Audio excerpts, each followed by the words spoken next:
what was beautiful about it is the gay community didn't have an issue with it because we weren't coming in there trying to disrupt what was going on. We was trying to embrace what was happening. And again, for me, that's a key example of how I live a totally different life. They live a totally different life, but we were there for that music together. That's what I'm trying to continue, maintain. That's what my objective as, a DJ.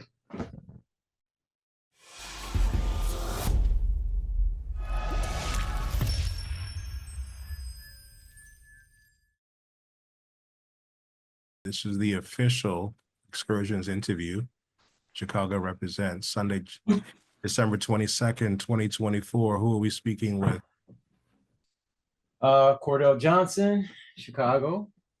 And James Vincent, Chicago, Brooklyn.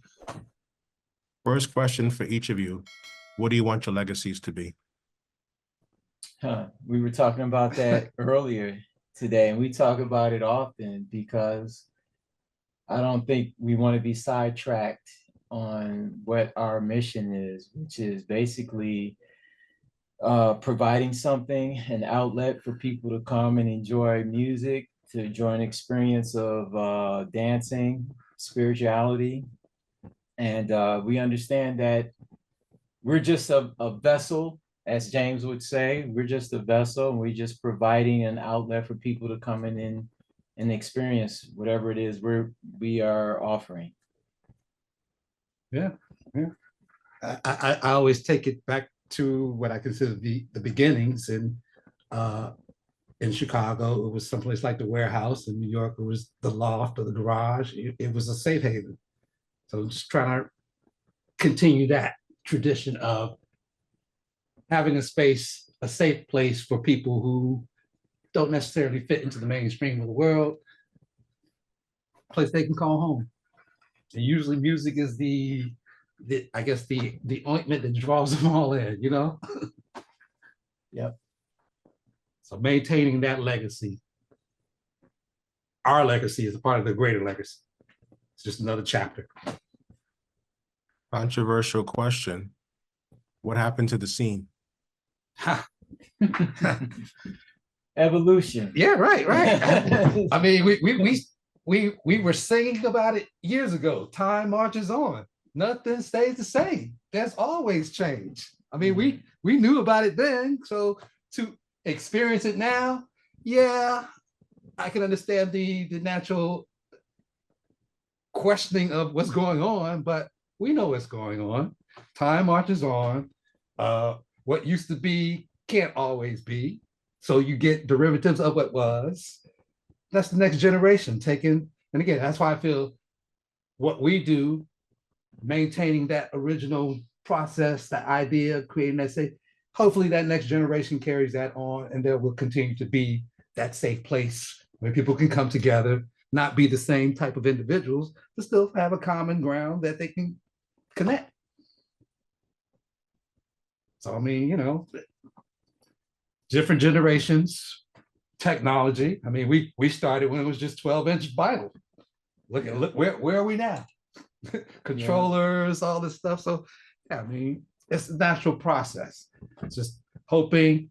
It's like raising a child. You give them the foundations of morality and all those things, send them out into the world, and hopefully they'll carry that on. And that's how I look at it. Hopefully the next generation, while it may not be exactly how we did it, hopefully, we can still see elements. There's still something that the older generation can connect to because it's built on that same foundation. That's my hope. Yeah, I agree. There's nothing else really left to be said. I mean, James pretty much summed it up on that aspect. I just hope, I mean, there's so many different influences, right, and how people receive it, and then they project it out. I just hope that it's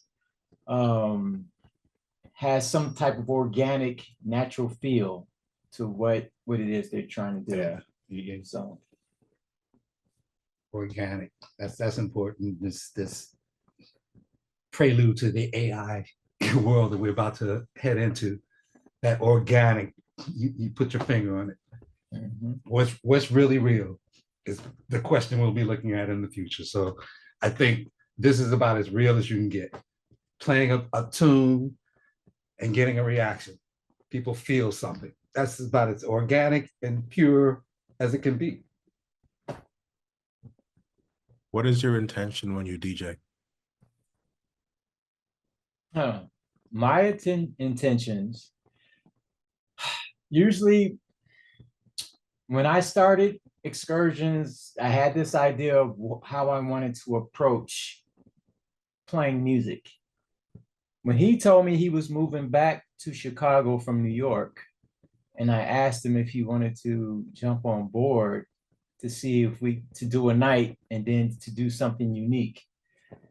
The only thing that I really had, and again, this comes from me in my experiences of traveling, meeting people in different cities in their underground dancing, being introduced to music that they were playing or producing, and bringing those experiences back. We came up with the concept of Excursions, musical journey.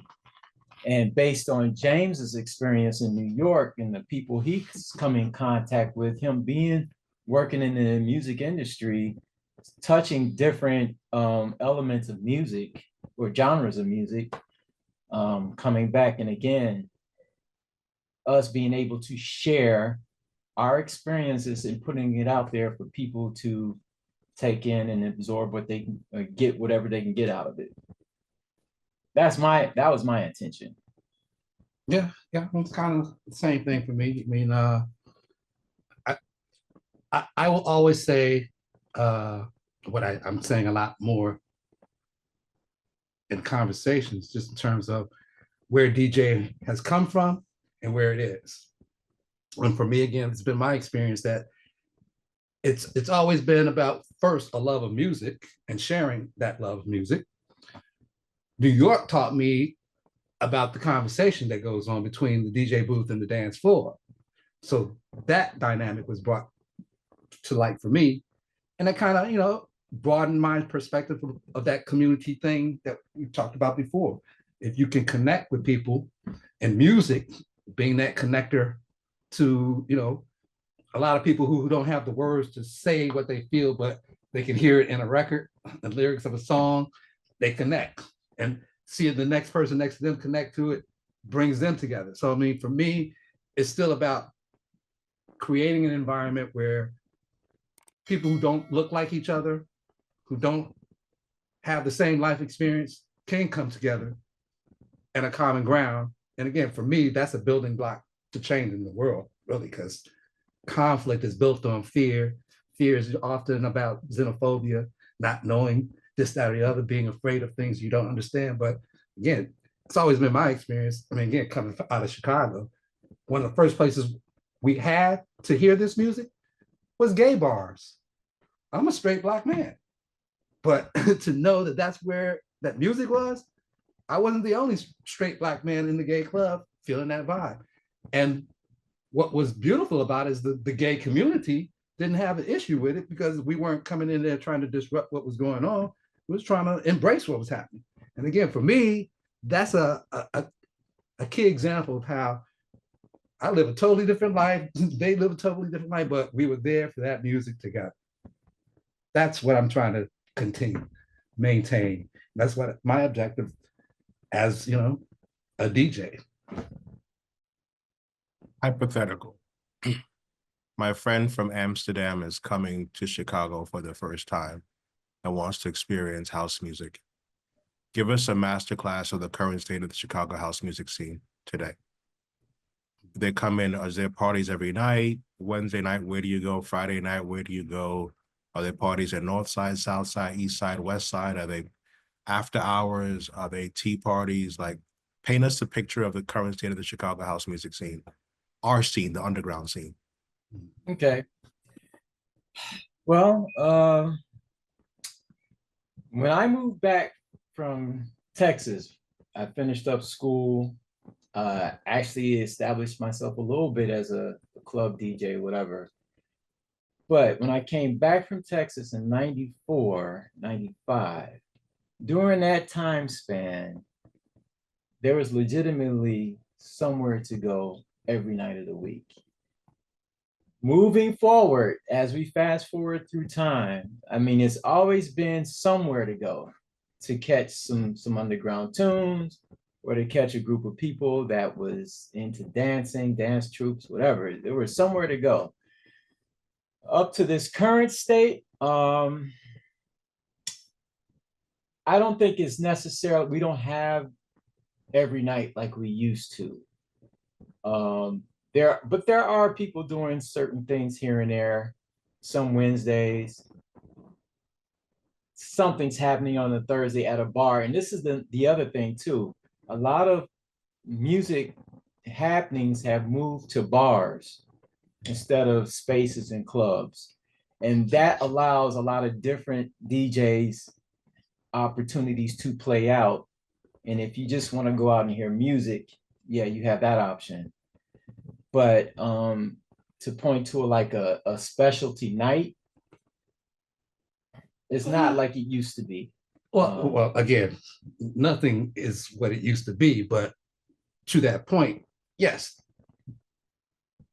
A friend coming from out of town, I guess the first thing I would say, yeah, go to Resident Advisor, you'll get a whole listing of all the events that go around in the city. Like, you know, from different degrees, the more mainstream to the more obscure, to the more underground. I mean, because there's definitely a queer community in the city that still parties. Again, it may not be how we used to do it. It may not be what I witnessed even going to Club Lorraine's or the Clubhouse back in those days. But, you know, even the gay scene has changed from what I've been told. So, I mean, there are places, depending on what your tastes are. If you're just looking to explore Chicago as a whole, actually, I perfect example. I met a friend, or I met a person visiting from New York. She's originally from Europe, here in Chicago on a work assignment. And I was playing at a party. And she was like one of the last people on the dance floor. So we got into conversations, and she told me her first visit, and she wanted to see and experience all the Chicago house music events. And she showed me her little itinerary. And she reminded me of some spots that I had forgotten about that were still happening on a Tuesday night or Wednesday. I mean, they may not be well known, they may not be a big event, but there are things happening every night of the week. And different sounds, whether it's deep house, maybe it's a more tribal thing, maybe it's a more progressive thing. There's something happening every night. It depends on what you're looking for. And again, it's not what it used to be, where we're coming from, but there's always going to be a vibrant club and bar scene in big cities, because people need those outlets. That's just a proven fact. Thank you for that. So we've talked about the macro, the Chicago scene. Let's get to the micro. Tell us about the Excursions Party. When did it start? What night is it? What's the venue? What's the crowd? What's the vibe? Why should people come? Educate us. Wow. It started in 2010. James had just moved back from New York. And basically, I needed an outlet. That was my whole objective. Coming back to Chicago, having conversations with people like Cordell and others, just getting a feel for what's going on. It was like, it just seems to me that there's an opening for the energy and the experience that I had out east. There was an opening for that somewhere in Chicago. There was some progressive people out here looking for something other than what was going on. So for me, first and foremost, it was having an outlet, because that very much defined who I am as a person. And I'm a DJ. So a DJ without an outlet to play is a frustrated person. So for me, that was the initial. So 2010, when I came back. Yeah, and for me, there was a spot called Quattro, and it was a bar restaurant in the South Loop area, and it got pretty popular. Jesse De La Pena had a Friday night there. He would flip-flop Fridays with Vic Lavender. I think on Saturdays he had Felix from 3 Degrees. He hosted that night. And then on Sunday, the owner, who loves house music, was like, I want to do something on Sunday. So he was like, I want to do some music maybe during the afternoon, start a day party, go into the night. And then originally it was supposed to be a DJ, then live band music. But the live band music thing didn't work out. So he was just like, people seem to come out more for the DJ aspect of it. So we started at 3 o'clock in the afternoon and would play till 12 o'clock at night, pretty much. I know originally he wanted Glenn Underground to do it, but there was some back and forth that took place. So Glenn decided not to do it. And then I had approached him about doing something because, like James said, not having a space to play out, but had great ideas to host an event, to do events. We had a conversation. He liked the direction that I was trying to go with. And we came up with me doing Sundays at Quattro, because this was also right after Sonotech had closed up. Anthony Nicholson was one of the main DJs at Sonotech with Ron Trent. When they pulled the plug on that, the underground element kind of dissipated. And then there were just people just doing house music nights, but no direction. The music wasn't the greatest, so to speak. And to me, for about 6 to 8 months, the scene was kind of flat or dead. Not too many specialty parties were happening. So, And again, for me, from what I experienced around that time, just coming back and forth, Chicago was still clinging to the classics, the old vibe.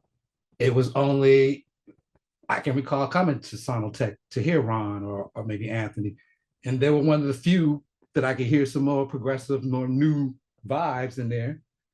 But outside of that, everywhere else I went, I'm back in 1984, playing hearing the same tunes that we came up on. So yeah, and now it's heavy on the South Side. I mean, that was the end all be all. Which is why when we established Excursions, for me, diversity, it was one of the things that I experienced going to places like, the first experience for me was the Paradise Garage.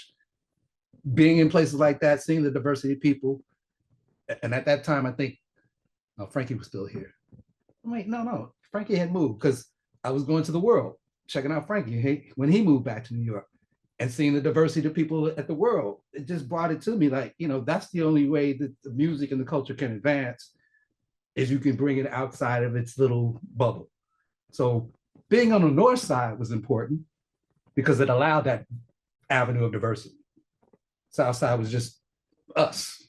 And, it's, again, we on the South Side were stuck in the classics. Mm-hmm. The North Side at least offered the opportunity to play a bit beyond the norm. And it offered the opportunity to find an audience that was open to something more than just what they were often given. So, being in the North Side kind of put us in a position to help us grow, but it kind of stagnated us with that South Side crowd because a lot of people didn't travel as far. I often compared it to, certain Brooklynites that don't go into Manhattan. Oh, I'm not going to that party. They'll wait till a party comes to Brooklyn. It's like, okay, if you like the party, you go where the party is, but that's just me. So it cut us off from a lot of those people, but it did allow us to expose ourselves to an audience of people we probably would have no access to had we just stayed on the South Side. So that became an important element. And once we branched out of Chicago and started doing things like in Detroit, taking the brand outside, that's when it really convinced me that we were on the right path, because from Chicago's foundation, we built it on a dancer community. Mm-hmm. By the time we made it to Detroit through the Movement Festival, that brought a lot of people from every place. And there was a significant dancer core of people checking out all these parties. And we became one of those parties noted for, playing that music that catered to those dancers. Mm-hmm. So, that was kind of the early beginnings of where the idea came from, what we were looking for just in terms of how we wanted to build it. And, we're going into 15 years now. 15 years of doing this thing. And we were talking earlier about how we're probably one of the fewest who can say consistently over 15 years, our brand has been out there. And whether we've had a particular location as a resident, that place closed. We've had another place closed. I mean, we've been here, there, and everywhere. And ever since the pandemic, we've been pretty much without a permanent home because a lot of places have shifted the way they do things. But currently, I feel we're at a place now where we're reestablishing ourselves, finding a new audience to build it on, and again, heading in the right direction, keeping the journey going is how I look at it.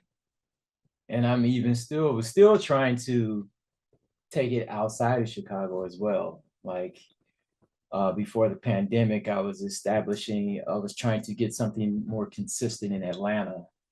You know, I traveled abroad. I was going to Tokyo for a stretch, 5, 6, 7 years. I was going to Japan for that amount of time and actually hosting excursion events around Japan. And I was really happy to have the opportunity to fly the banner and let it be seen and let it be known, and making connections with people that were drawn or attracted to what it is we were doing. So, yeah. Let's go back to the beginning. Where were you born and where'd you grow up? For me, I was born on the southeast side of Chicago, Michael Reese Hospital, and grew up in South Shore. My mom and dad are from the West Side, and they, as back their generation, a lot of their friends, they all got married in their early 20s, late teens, early 20s, and they all, moved south or moved on the West Side, whatever. So I grew up in South Shore, and then by the end of my senior year, we moved to another neighborhood, more affluent, middle class neighborhood in Chatham. Lived there for my senior year up until I went away to school, and now I'm still on the South Side. I did live on the North Side for a short stint, 5 or 6 years, but mainly on the South Side, and I stayed Southeast. So that's been my journey here. Yeah, I was born, pretty much raised in Chicago, South Side, grew up in South Shore. After leaving high school, graduating high school, which had an influence because our high school was kind of a hub for that new sound that was coming up from the underground house music. But I went away to school, Nashville, Tennessee State University, met some people again from here, there, everywhere, being this Mid-South, West Coast, East Coast, South. But it was the Midwesterners and the East Coast people that I really connected to. And that's how I ended up getting an invite to go to the garage. One of my friends was like, "Oh, you need to go check out the garage. It's about to close, blah, blah, blah, blah. We need to go to New York." And for me, that kind of, coming from Chicago in those early days of house music beginning to blow up, once I saw New York and experienced New York after experiencing as a teenager some of that Chicago stuff, I was dead set on like getting a full education and what was going on out there. And then, for later, it just made me think about how it started here with Robert Williams and Frankie Knuckles coming here, being a part of the foundation here. The more it made me say, I want to see what they experienced, what was going on there that made them come here and give us the gift that they've given us. So yeah, for me, once I left school, moved to New York, yeah, the majority of my time was spent living in New York. Came here early 90s, did a little stint with boy Charlie. We did the whole Edge of the Looking Glass thing. But again, even at that point in time for me, the time that I had been in New York, I brought back a lot of music that I was just ready to share with these people. But again, during that period of time, they were still back in those 80s vibes. So it was only so much I could play. But after a while of playing at the Edge, I don't even know how it came to be, but I ended up playing down to the clubhouse, the gay club, which allowed me to play a lot more new stuff they were a lot more open to it. And for the time that I was still in Chicago, that was like 4 years, that's where I spent the majority of my time utilizing as an outlet for the music. But, you know, one thing led to another. Ended up moving back to New York, ended up working at Sony Music, doing the whole marketing thing. And, you know, I was home pretty much, you know. I had the music as my full-time life. Daytime, working a 9 to 5 in the majors. Nighttime, weekends, I was in the clubs, trying to establish an identity as a DJ in New York. And yeah, I mean, after almost 20 years back here, trying to continue that movement, that progress. Yeah, it's a life's journey. Life's journey. It's been a life excursion for sure. For sure.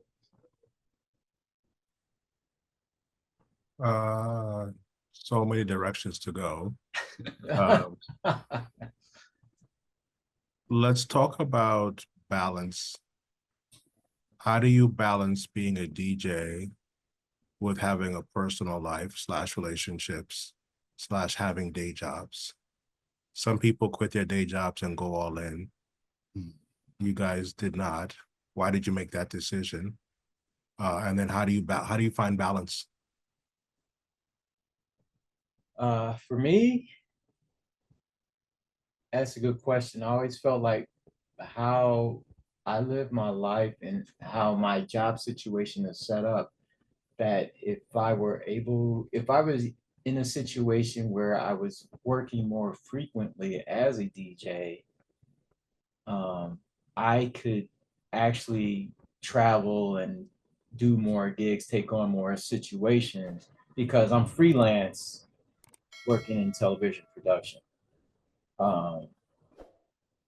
But as I'm waiting for these opportunities to come up, I decided, well, maybe I need to establish what it is I'm doing, maybe branch off, try to make music and produce. I may have the time. Sometimes I have time to do it, and sometimes I don't.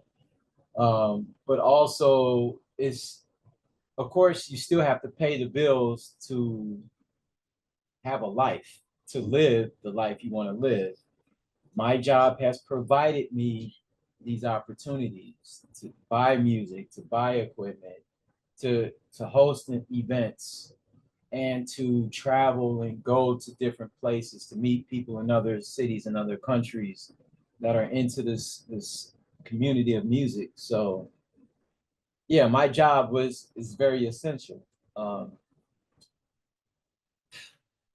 But I have always felt like if I wanted to transition, I could seamlessly. But unfortunately, I still feel like after all these years, we're still under the radar. And we just keep doing what we're doing, you know, just keep coming up with ideas, keep plugging away at what we believe in. And I'm gonna work the job until I don't feel like working no more. I don't have to retire from DJing because I love playing music. You know, I'm just hoping that when opportunities come up, that I can be compensated for my time and my experience and talent. Well, for me, I've never really, not that I haven't thought about it, because I've been involved in a lot of different projects early on. I mean, honestly, I'm talking about Frankie, there's a record that I did with Master C at J. I did a mix way back. Frankie did an edit and all this stuff on. But I mean, I've had my opportunities. I believe my experience working in the music industry, particularly working with developing acts, having conversations with them, understanding what one has to sacrifice to obtain that type of living, that type of lifestyle. I never thought that was for me. I love music. I enjoy working in the industry. What I really enjoyed was being behind the scenes, doing what I had to do, let somebody else shine. I can go home, go out and do my thing and just, you know, live a life. And as far as DJ, I want to retain what it was that inspired me to do it in the first place. And that was a love of music. for me personally, to go out there and use this love of music, my talent as a DJ, specifically and only to make money as a career and all that, that changes what music means to me and puts me at a place where, yeah, I have a successful life. I'm a producer, I'm a DJ, but oh, I forgot I committed this song to this label. I got to go create something for them. I don't ever want to be put in a position where I'm on a clock to complete a contract. Creative people just create. Nonetheless, if you're able to create something and somebody's willing to pay you for that, oh, all right, whatever. But that's not my intent. If it helps me continue to help create more art, okay, I'll utilize that as a way to create more art. But I don't want to use my art to create, something else. It changes the meaning and the relationship. So I mean, I try to maintain that purity of it, so it's not lost in, sales, followers. Yeah, I mean, all that. I come from the before, what a DJ used to mean back then versus where we are today, and how it's just a mode to a career, notoriety, celebrity, Oh, nine. Yeah. So I just try to maintain the purity of what inspired me, and hopefully that will inspire others to do the same. What does house music mean to each of you? What? Say that again. What does house music mean to Each of you, yeah. What does Oh. house music mean to you? That's easy for me. Boom, boom, boom, boom, boom. Freedom! I say freedom! That's what it is. Allows people, I tell people all the time, it's nothing more amazing to be at a party, at a scene, and again, for me, my East Coast New York experience, seeing some Wall Street type on the dance floor, tie loosened, whether he's high or not, but he's caught up just like that dancer kid that I know from the street out there doing it and feeling. It's like he is leaving all that behind just to be his natural spiritual self. And those are the only moments that people seem to let those inhibitions and that's why they come there. So for me, that's it right there. It also reminds me of time. So when we were doing excursions at Sub T, and my buddy that I grew up with, went to grammar school with, he's some kind of surgeon, went to Stanford. And I think he examines pilots before they fly on long flights and stuff like that. He's like the head of, a staff that checks on pilots and stuff. So, but we connected on Facebook, and he was like, "So what you doing? You playing music? Cool. I'm gonna come check you out." And for 4 or 5 months in a row, my man Marvin was there every night, connecting with all types of people. Because I think our night was one of the very few nights that allowed all different people to come together under one roof and party. So we've had whites, blacks, Latinos, Asians. We've had all different looking type of people. We had people that were from different incomes, from my friend Marvin to students, to college students, and whatever. People who weren't making money, they were on their hustle, but they found time to come by our night and just be a part of the experience of us playing music and dancing. And so we had professional people, we had people who weren't professional. So it's like to have the conglomerate of people to come out, especially for our night. And then there was a unity and people were bonding. To me, that was beautiful. Yeah. That is beautiful. House music means freedom. House music means healing. House music means healing. At the Whistler, one night we were playing at this bar up north. End of the night, lights come on, the last of the people lingering. And I saw this one girl come in earlier. She had this look on her face, but by the time the lights came on and she was leaving, she was like, "You know what? I'm a waitress, a bartender, blah, blah, blah. And I had a night. I came in here and you guys, this music you were playing, blah, blah, blah, I feel so much better. Blah, blah, blah." And all I can say was, my job is done. that's why I'm here. I don't know who's going to walk in the door, but you never know what somebody's story is. And to know that this house music thing is a form of expression of freedom. It's a healing medicine for some people who are deeply rooted spiritually. Mm-hmm. And for those who are not consciously rooted, who find themselves at a place like, what is this? What? I've never heard this before. It's like, yeah, well, it's been here. And usually they become followers. So to know that it has that capability to change the way people feel, Mm-hmm. yeah, house music is power. It really is.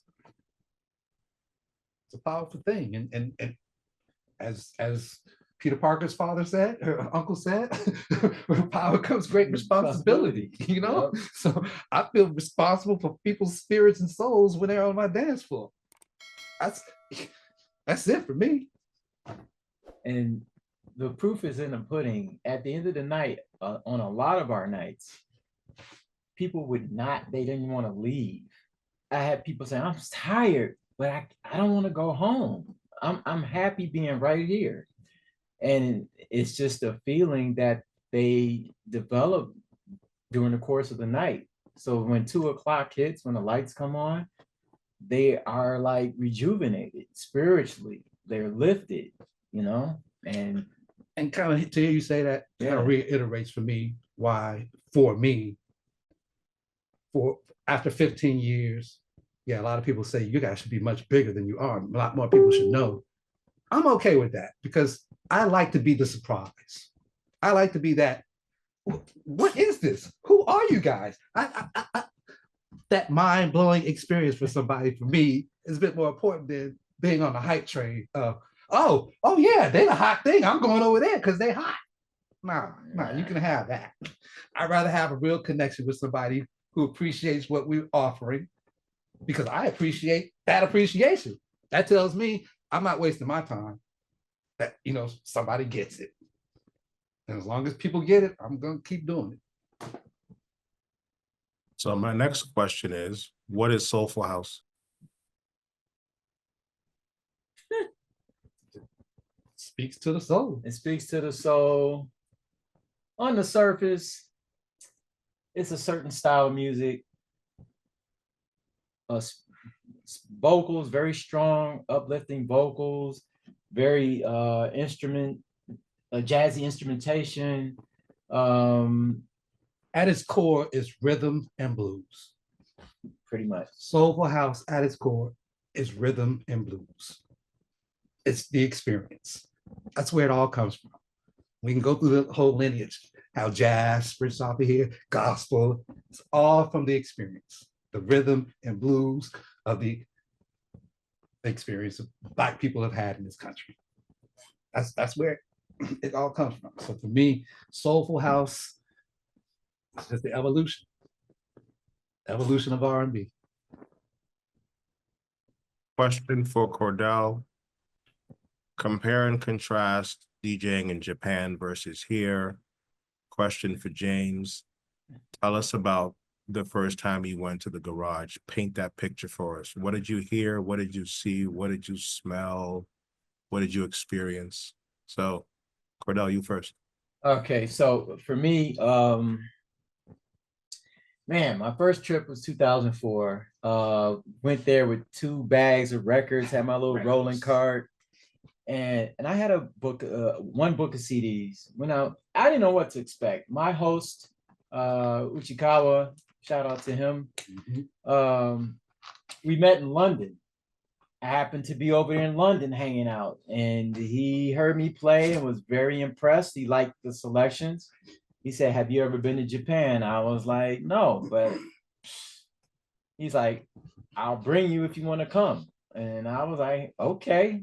And I had people approach me and say they were impressed by my DJ sets and they want to do this, they want to do that. And you never hear from them again.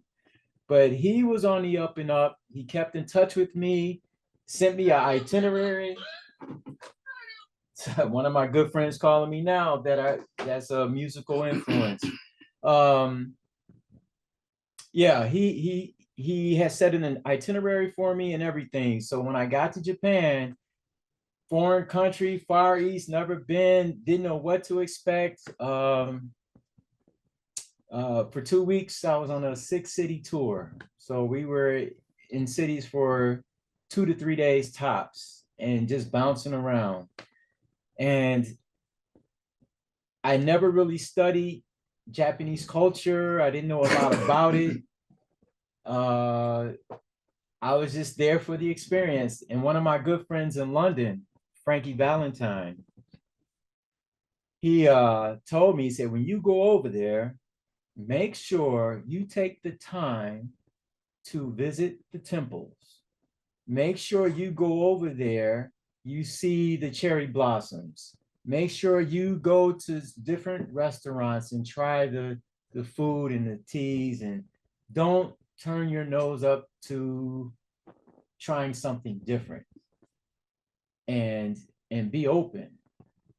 And his words were never truer in terms of taking it all in, and really coming back with a new experience.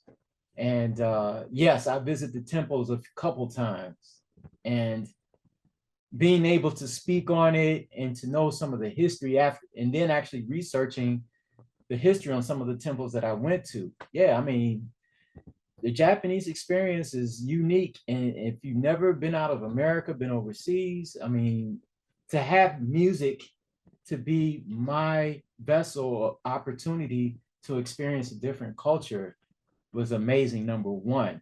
And then to be able to experience life in another country, that was huge. And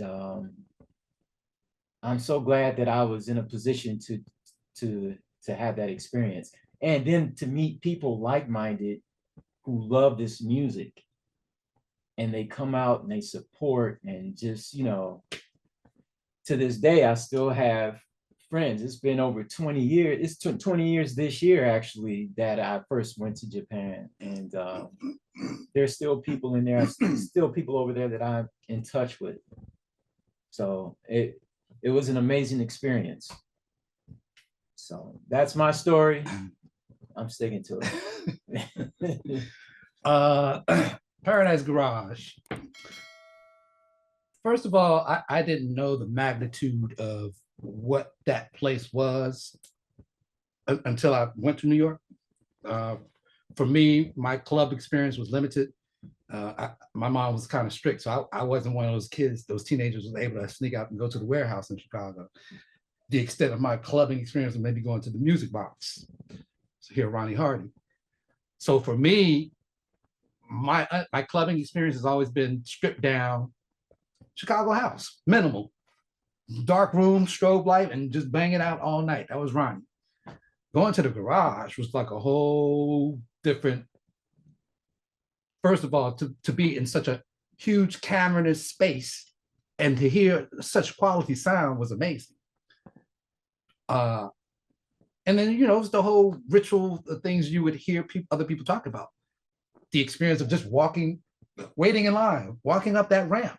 It's like, it's a mind trip. It's like slowly you're working your way up to something. The closer you get, the more you feel that music. And by the time you get the door, the crystal room is like, okay, this is kind of different. All this block glass shit. But and then you go into, I mean, it was amazing. There was no club. I've never been in any club like the garage, and probably never will. I mean, it was that type of spot. And for me, it was important because it was my first New York club experience. And it was from that experience that kind of exposed me to the people. And it was pretty much after the garage closed, there was some garage heads that kind of put me on in New York to play my first residency there at the Snodbusters. Much respect to Butch and Renato Pearson and my girl Lydia. So, I mean, it was a life-changing, door-opening experience for me because it showed me the potential of what this music thing was about. I mean, I can even remember hearing a tune that I'd heard in Chicago in the underground plenty of times, but hearing it at the garage, I'm like, what version is this? And somebody's telling me, oh, it's only one version. And I'm thinking to myself, wait, what? So I'm hearing different things, and it clued me into sound systems. The difference in terms of, like I said, the music box, all night, it didn't matter. We was young, we was out, and we were just taking it all in. In Chicago, loud is good. Yeah, As long as it's loud, you bang it. Yeah. But they didn't really get into the particulars of the details of quality of sound. Man, it makes you feel differently. It's what I learned. And again, for me, it's an emotional experience. So to understand, for as much as we take our time selecting music to play, there are others who take their time in understanding that how they're playing that music, what it sounds like as they're playing it. And again, for me, it taught me little things like I go into a set, start up. Yeah, I'm going to take a walk out on the floor to hear how everything sounds to understand what the experience would be like. Because the last thing you want is people coming in to enjoy themselves and you got a ratty system. It's loud too. It's got your head up. That just spoils the whole intent. So for me, places like the garage taught me a lot of things about creating an environment for people. Then they later learned how they built the floor and all that stuff. It's like, it was an amazing story. It was amazing place to be. And I'm fortunate enough to be one of those people who got the chance to experience it because it was one of a kind. And going back to the sound system and talking about Japan, just quickly, a lot of the venues are small. Some venues are just a little bit bigger than this room that we're in right now. But they are such students and they pay attention to detail when it comes to sound. And they can have a whole wall of speakers, but they'll have it fine-tuned to where it'll be loud, but not to where your ears are hurting. And you can hear every detail of the song, as James would say, how the Paradise Garage was. And everything was even. You got bass, the mid-range was not screaming and distorted. The highs were crispy, but not overmodulated. So you can hear a disco record and fall in love with that all over again, till you can hear a Theo Parrish record and you can hear all the dirtiness in that and still be like overwhelmed with the feeling that is giving you. And clean production from like a Anthony Nicholson, Mark Grant record, and to hear every detail of the elements they have playing in their records, because I know those guys personally and they do pay attention to their production detail. So yeah. And in Japan, I think I went to one big room a room that held like 200 to 300 people, which was what came after Yellow? Oh my God. I can't remember the name of it in Tokyo. But a lot of the rooms I played in were small rooms.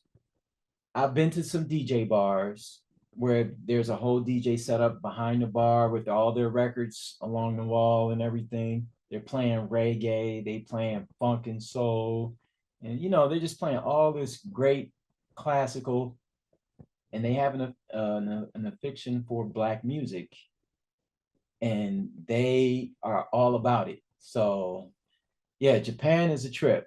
And I mean, it's funny to me just to go to some random bar and they're playing some soulful R&B or whatever song, and then you come to America and you just hear all this poppy, soppy music, and then the sound systems don't even sound nowhere near as good as the sound system as any pub or bar you will walk into in Japan. And I'm talking about it from the smallest town to Tokyo, where you got 12 million people. So yeah. Yeah, I have to say, out of New York, Mancuso was the champion of that. I mean, if there was anybody who talked about sound systems and the importance of it, Dave Mancuso was the guy that I would listen to and go online and hear all his clips about that. Let's talk about big breaks. For each of you, what was your big break as a DJ? Talk to me about a pivotal moment that changed your DJ career. Well, I don't know. I mean, Like, for example, like yesterday, I interviewed Albert Phillips, and I asked him, and he said, um, their first time opening for Frankie, because not only did he build a personal friendship with Frankie, but then he became the opener. And he's like, that changed the trajectory of his DJ career. So do each of you have a moment where something happened, where there was a certain gig or a certain night or something that that gave you your big break, where you went from like playing records in your bedroom to like playing out? What was that? Well, again, for me, it would be moving to New York and having the opportunity to play Snob Busters on a regular basis. I mean, that was my first time playing New York. They had me like on a rotation, so I was playing, if not every month, every other month. And again, it just exposed me to, like, prior to that, college parties, college radio. That was pretty much the format that I was dealing with. And that was, I guess, the first step out after being a bedroom DJ, so to speak. Maybe doing a couple of high school parties, having had the opportunity to do that, but going to college, playing college parties, kind of inheriting a radio show gave me a platform. So it helped me develop a rapport just in terms of being known as that guy from Chicago playing that music. But yeah, moving to New York, playing for that New York, those old garage heads kind of was the jump off for me, because it showed me the potential, the possibilities. New York was just that. It was, the opportunities were just there. If you had the hustle, go for it. And that's what I loved about New Yorkers. It didn't matter what you looked like, where you came from. It's about what you got. What are you trying to do here? And if you about it, they with you. So yeah, that was my jump off, and kind of looking over time. There have been definitely highlights. I mean, I guess most recently would be having the opportunity to play for the warehouse dedication at the block party. For me, again, I didn't go to the original warehouse. Again, my mom wasn't having that, but I felt me being asked to be on that lineup was kind of a check in terms of I'm there as part of the legacy of the warehouse. It's because of what was established at 206 that I'm here doing what I'm doing today.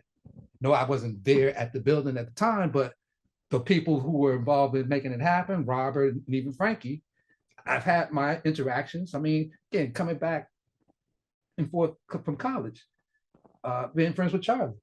Oh, come with me. We're going over Frankie's house. To be able to go over to Frankie's house and have conversations, and Mike Winston giving us tapes to go home with this music.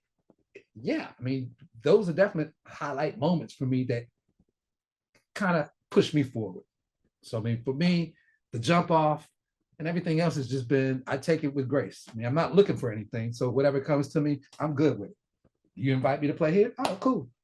I'm with that. You know what I do. You offer me an opportunity to share what I do. And perhaps there will be somebody that hears and feels and get something out of what I give them. So I mean, yeah, it's all been a highlight. It's all been a blessing, so to speak. Every moment is special. Every connection you make makes it special. Mm-hmm. But if I have to say, if there's any one moment, yeah, that first time moving and playing in that New York environment, yeah, it kind of shaped me in terms of the DJ that I am today. Chicago gave me the foundation. New York gave me the experience. And based on that, I can kind of say the same thing. Chicago was a good proving ground, it was a perfect place to practice my craft, to cut my craft, or whatever, however you want to say it. But it made us pay attention to detail in terms of our skill and what we do. And I've had many moments that I can say I felt like I did a great job. People came up and pat me on the back, whatever. But one of my best experiences that just stands out to this very freaking day, and I've had many, especially during excursions, but I was in London. And it was the night I actually met Uchikawa, but I met several industry people that night.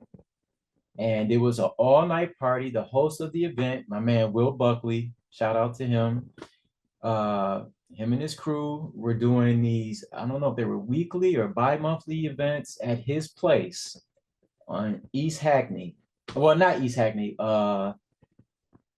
east side of London, I believe, 134 Kingsland's Road. I'll never forget it. It was a known after hours spot. And it seemed like a lot of industry heads would come to Will's events.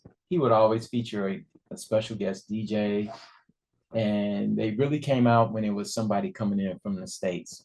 I was unknown, practically unknown, but he heard me play out on my last journey to London, which was 6 months prior to this event. And he was impressed and he was like, I want you to play, but I want you to play all night by yourself. And I was like, oh, that's love. Bet. And that night for me, and I think for some people, it was magical. Like everything I played was just reverbing with the crowd. It was just, the crowd was with every song I played. And one of Will's partner, Alex, was like, I think last time I talked to him was a few years ago. And he even said to that particular day, that party was one of the best parties they gave at 134. And I was just like, I was glad to be a part of it, but it was something magical in the air. I ended up meeting Frankie Valentine, and to this day, that's like my brother in London.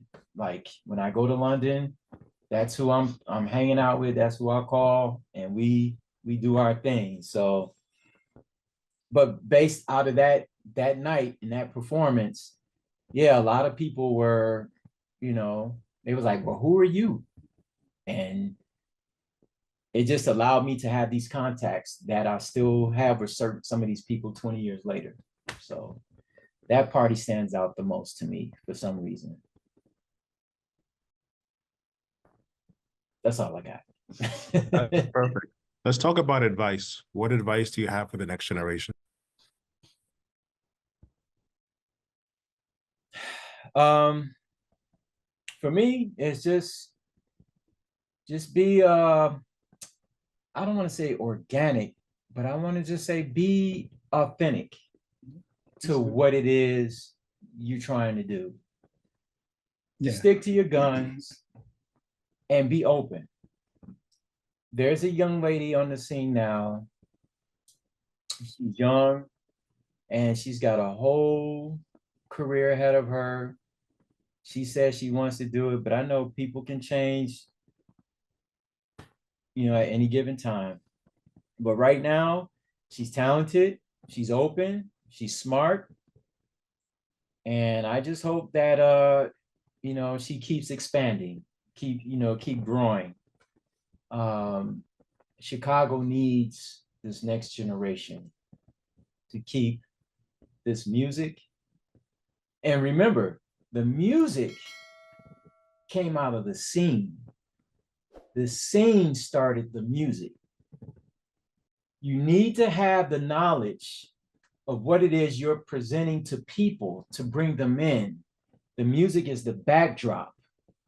And eventually people will absorb and gravitate to the music as well as much coming to being a part of the scene.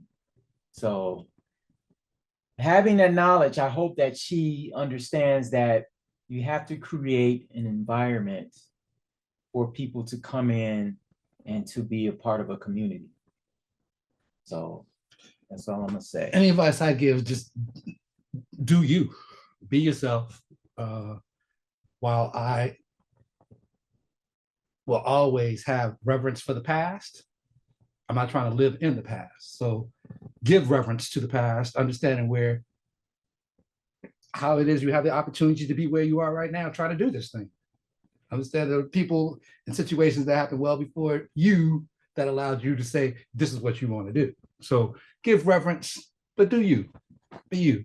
Again, it may not be widely accepted, but if it's just about you expressing who you are, do you. Everything else will happen. Everything else will come to you. What's next? As far as excursions goes, you know, I would like to try to keep putting out underground dance music.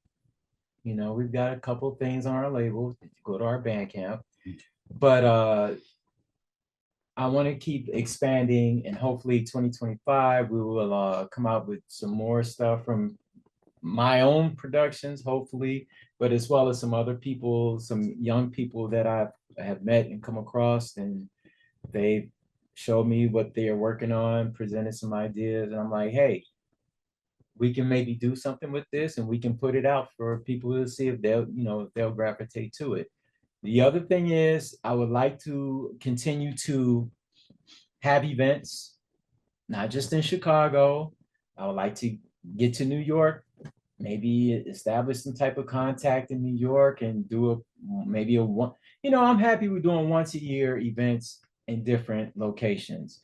If the people come out and they really enjoy themselves, then let's just do that once a year, making excursions this, excursions that. You know, I was on the West Coast last month, and I'm trying to connect with people and let them know what we're doing. And hopefully, maybe in 2025, we can officially do an excursions West Coast. We did one before, but it was all right. I mean, it definitely room for improvement. I would like to hopefully get back to Japan a couple times before I, you know, let that go. Just to go to different countries and to, because there are people who are familiar with the brand, they're familiar with the music. So to come out to their country and share our experience with them, you know, that's what's next. And then I also want to connect with my guys here in Chicago who have supported us throughout the last 15 years, you know, 10 to 15 years. And let them know that, you know, they're part of our journey too. They're a part of our experience as well. So I definitely want to keep those connections with the people who connected with us.